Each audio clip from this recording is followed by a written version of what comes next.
reminded of the unfinished business of working for peace and harmony in our communities.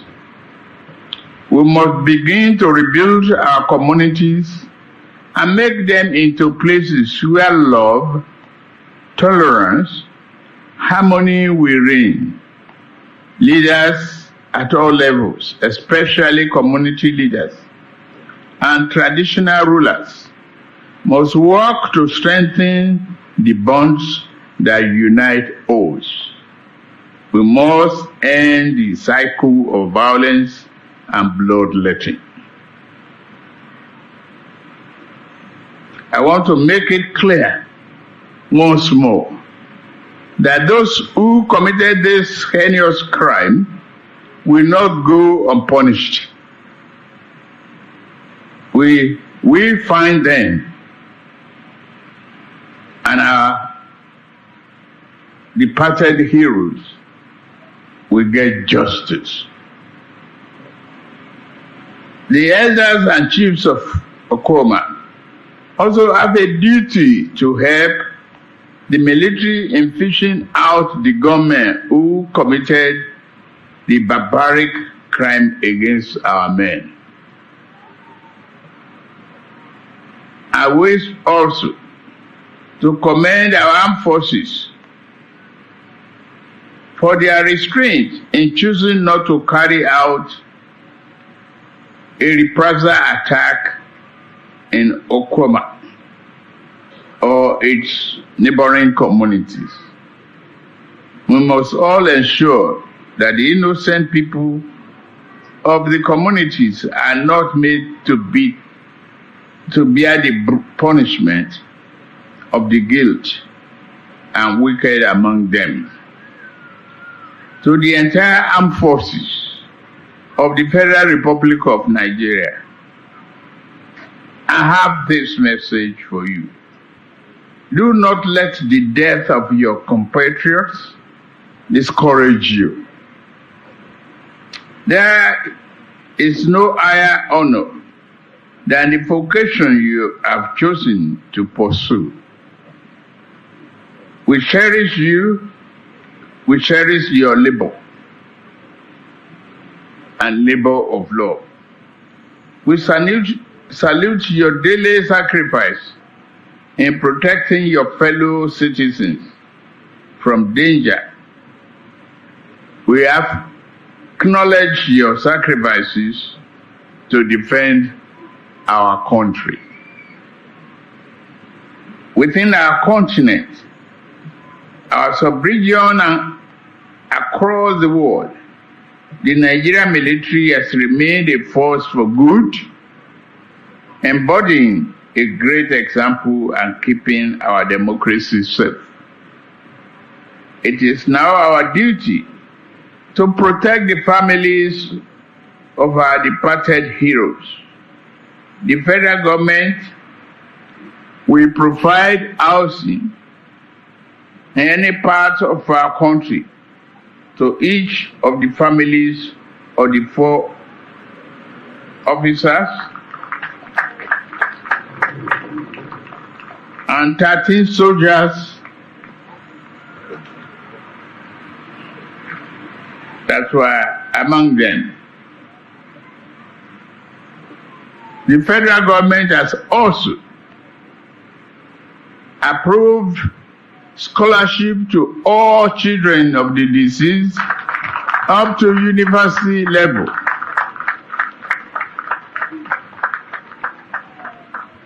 Including those who are in the womb. We will work with you to build a Nigeria that is not corrupt. I bring you a message of hope.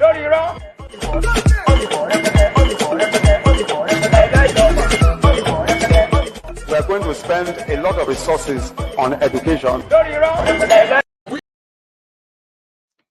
So yeah, that was where Kolu was promising what they will give to them apart from the national honor. They will build houses for the families of the slain soldiers in any part of Nigeria where they want. He said in that speech that innocent people should not be made to pay for the crime of few among them. But I don't know if they probably told him that if all the numbers flying around so far is anything to really go by, so as a plus or minus on this issue, more than 200 people have been killed in Okoma and the extended areas where the issue of this bunkering that is being kind of bunkering operation run by the same military, by the same Navy and the rest of them. So yeah, I don't know if they told Kolu that, Ezra, you didn't talk early. When you said you gave us a full authority to go ahead and do anything, we don't burn houses, burn properties, burn people inside houses. Like right now, they had to cover the entire place because it's a crime scene. It's unfortunate, right? This is the type of terrorism that people have been subjected to, and it is turn by turn Nigeria Limited, yeah? So after all of that, it was time to bury the soldiers.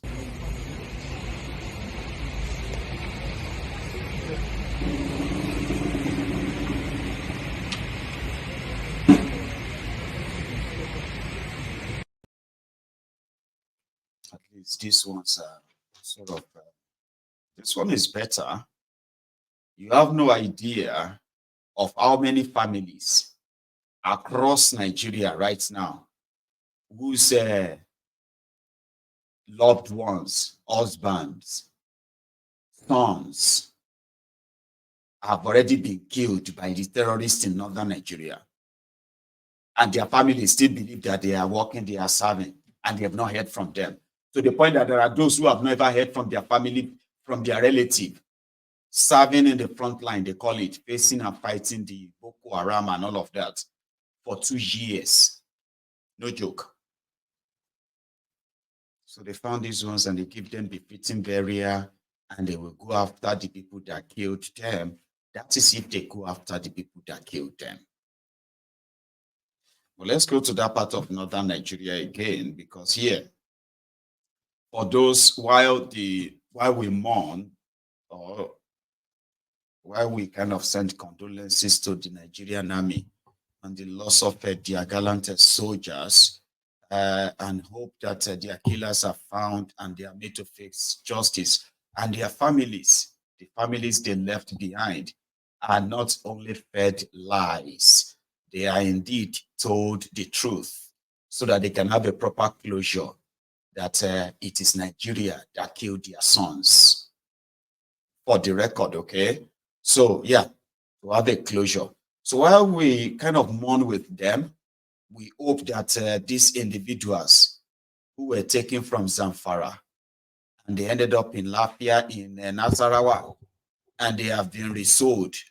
You may not understand Hausa, I don't too, but there are those who do. Inside that comment, please let me interpret this if you can understand what he's saying. But I do know what he's saying. I'll come back and tell you, or what they are saying.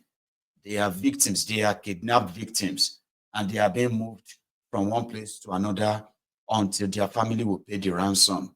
Here is one of the videos they made, just for your view. Mu ko muna neman kamfani da ta kawo mu nan da muke aiki da ita.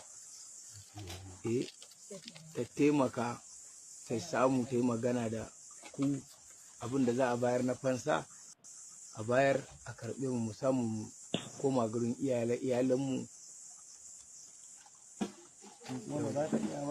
Okay. A samu wani inyamuri ya yi magana. Speak with English. Explain to where them take you, what you come do for Zamfara. You understand? And make the message reach management. You understand? Ide camera. My name is Godfrey Adewale. We started this work from Kaduna Road. When we finished Kaduna Road, it transfers to Saminaka. So the Saminaka, the money never ready. they bring us to Zapara here. So it's Tetraco. So this is his third place on the trap house now. Oh yeah. Talk. Talk. I'm a Bolon today. I'm a surveyor in Satraco. So we died yesterday that we slept yesterday overnight. We woke up yesterday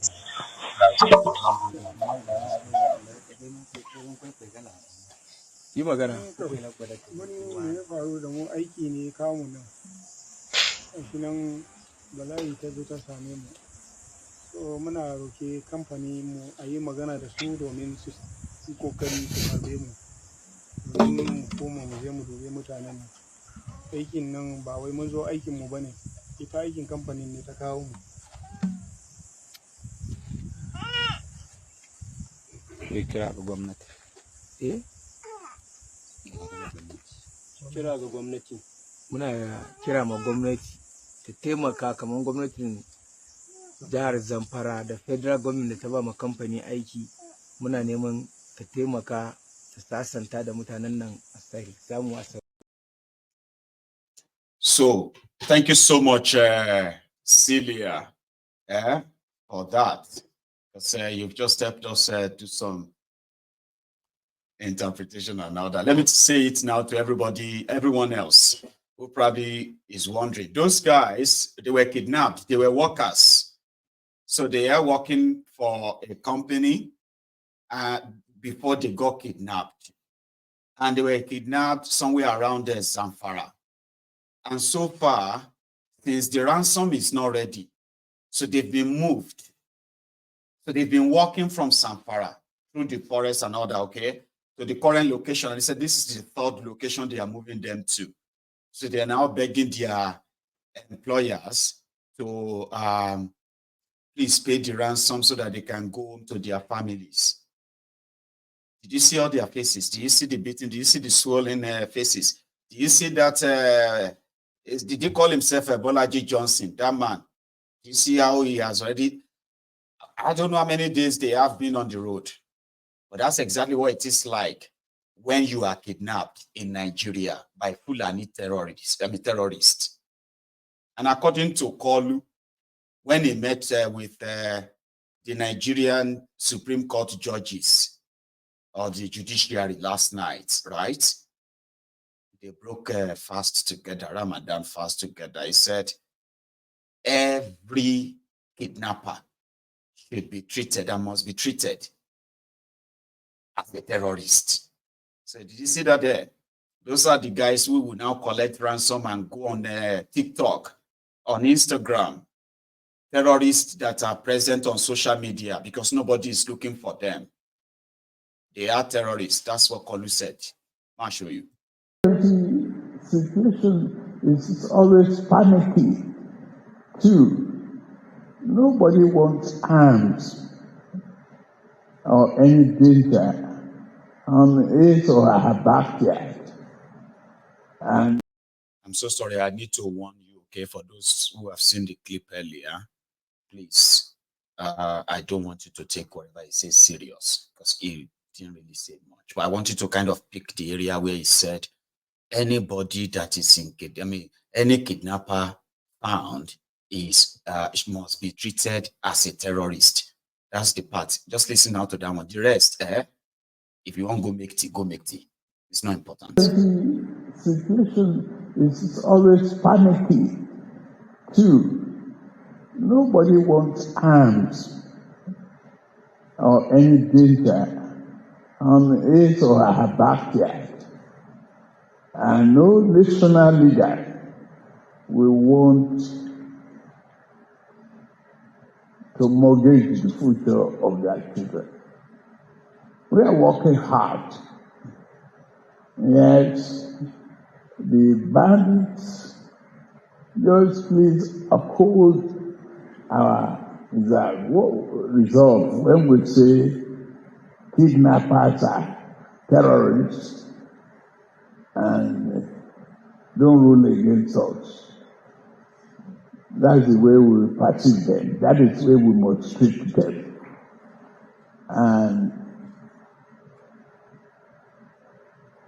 that is a fact that we are facing currently, unless we take very strong action against these people. They become cowardly, they have been degraded, they look for soft targets, they go to backyard of, local schools, and kidnap children and create disaffection. We must treat them equally as terrorists in order to really get rid of them. And I promise you, we're going to get rid of them.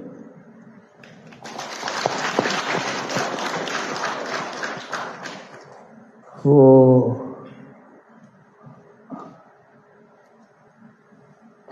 review or no review as chief law officer, still Treat them as terrorists, Abi. We will get rid of them. Okay. Just for the, to their own credit, right? They do have a lot of group or different kind of terror group in northern part of Nigeria operating there. I'm talking about hundreds of groups that have thousands. I'm talking about tens to hundreds of thousands of fighters. So you may see one group that has like 200 fighters. You may see another group that just have just smaller group of, lone hunters, like wolves. Lone wolves. They were no more than maybe 50 or 40. All right. But you will see some with more than 1,000 members, like 1,000 size army. So it depends on how successful they have become, how much money they've amassed, and how much weapon they have access to. That will kind of build their army. So there's one of them called Dogo Gide. Now that Dogo Gide surfaced many times. This is a guy that I think he was even featured in a BBC documentary on this terrorist called bandits in Nigeria, where this image has been trending somehow because the Nigerian military said they have been mauling down some of these terrorists in the last few weeks. So they said this guy sustained injury. He's one of their notorious one, okay? So they say he sustained injury, gun injury to the chest, and later died, but they do not have his body. But he's been announced dead right now. And they've announced a few others too. And, to me, I'm just like, it is like that of a repentant terrorist scheme and scam. Operation Safe Corridor scam. Like if you kill one big leader of terror group, that means you have stabbed them in the middle of their heart, like right there in their heart, yeah? That should scatter the whole group. Because by then you can go after other smaller unit and other, right? Or if your government says terrorists have surrendered, okay, and you say, oh, that is great. That even saves a lot of work. How many are they? 280,000 repentant terrorists have surrendered. Are you serious? That should be the end of the whole terrorism then. There should not be anything terrorist anywhere anymore. If politicians and the military comes out and they say they have rehabilitated over 20,000 radicalized Islamic terrorists of Boko Haram in Nigeria, 25,000 is like almost. So that automatically should have reduced the terrorism by far. When America said they have defeated ISIS, I've been at Russia. You shall remember when they said, you remember when ISIS was like at the height, every day, everywhere, ISIS propaganda video here and there, and you're just like, oh, we're waiting the world they turn to like this, for God's sake. Has this world gone mad? Do you remember that time of ISIS? Where they will go into monumental historical buildings, historical structures, in Syria, in Iraq, in, destroyed them, and they were spreading that time. But the moment they came, they said they have destroyed ISIS. And all of a sudden, what happened? Everything just died down and disappeared. The terrorists scattered, and they joined other terror groups that are everywhere to continue the battle. But you can no longer see any any standing ISIS authority anywhere in the Middle East, Abi. So it's only in Nigeria they will tell you terrorists surrendered. 225,000 radical terrorists, they have repented and they have been rehabilitated. They tell you that over 200,000 repentant terrorists and their family, they voluntarily walk from the forest and they surrender to government. But instead of the terrorism and the act of insecurity to reduce, Baba, escalate. So it is an industry. And somebody who rightly observed said, one of the reasons why Nigeria will remain poor and the rest of Nigeria will be carried along poor and poorer is because the criminals in northern Nigeria have devised means of how they are taking whatever it is going to be amount of resources they want from the treasury of Nigeria, and the rest of Nigeria would have to fund it. Do you know that? Yeah. The criminals in northern Nigeria, they are fast, they are swift when it comes to funding terrorists or placating terrorists. With the allocation they get from Abuja, they do not want to invest in their people. So that's not really important. So they ferry the money to the terrorists and their sponsor. Everybody takes their share every month, okay? So at the end of the day, they make the entire region unsafe. So unsafe that people have to leave. Now, people leaving means that other part of Nigeria would have to bear the cost of the insecurity in northern Nigeria. So now the insecurity there, the terrorism in northern Nigeria is now enveloping the entire Nigeria, further stretching and stretching and stretching the scarce resources. Resources will no fee even lift anybody out of poverty. Resources will no deal. So they open door to continue to, ferry them out of the hand of development or anything developmental. Because you can't have development if you don't have peace or security. So in that chaos, in that confusion, they now told all of us that whether we like it or not, there's nothing we can do about it. Do you see how the old rat race works now? Catch 22. You'll just be going, somebody said it this afternoon that Nigeria is in a loop. And this loop is because of these northern criminals who are enabling this terrorism. It's all for their own political control. Sure you get. So when they tell you that 100,000 repentant terrorists, 200,000 terrorists surrendered, how come the terrorism is not reducing? How come that the terrorism is actually escalating? Because they are not telling the rest of you the truth, Abi. Because they can't. Maybe if you do know the truth and you know the whole scheme around it, you will never want to be part of this contraption anymore, like me. And that's why you have to know before you become a victim too. So if they kill the leader of terrorists, leader of this, leader of that, just to make you believe that they've killed them, how come the terrorism is not reducing? Because it's all fluke, it is all business, it is an industry, and everybody is in on it.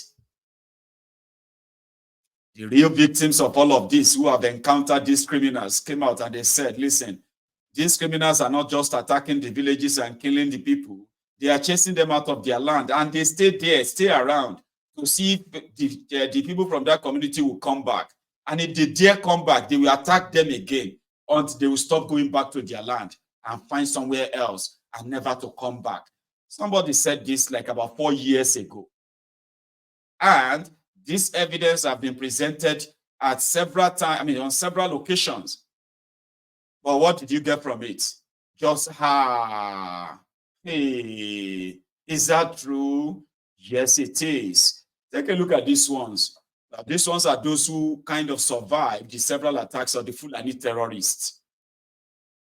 They have been kidnapped, they have been killed, their villages have been burned, their farms have been destroyed.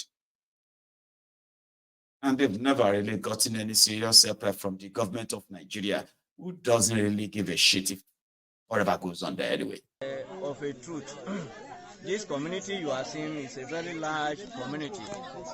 After the local government headquarters, the next village, the next community is Ikobi, which you are in now. And because of the incessant attack on this community, all the villagers have run away, leaving very few persons now. As I'm talking to you, where you are now is the Central Primary School. We have 2 secondary schools, of which none is functioning because of the crisis. You can see, when you were coming, you can see how they burn houses. Yeah. And the village you pass through, nobody is there because of the attack. And this morning, as I was telling you, the attack our boys who went to feed who carry food to give their sons and relatives to Atuboko. On their way coming back, they attacked them, injured one of them, and even went away with their bike. And thank God that on your way coming, you rescue some women at Onyapu, close to Ikobi. The attack, in short, started since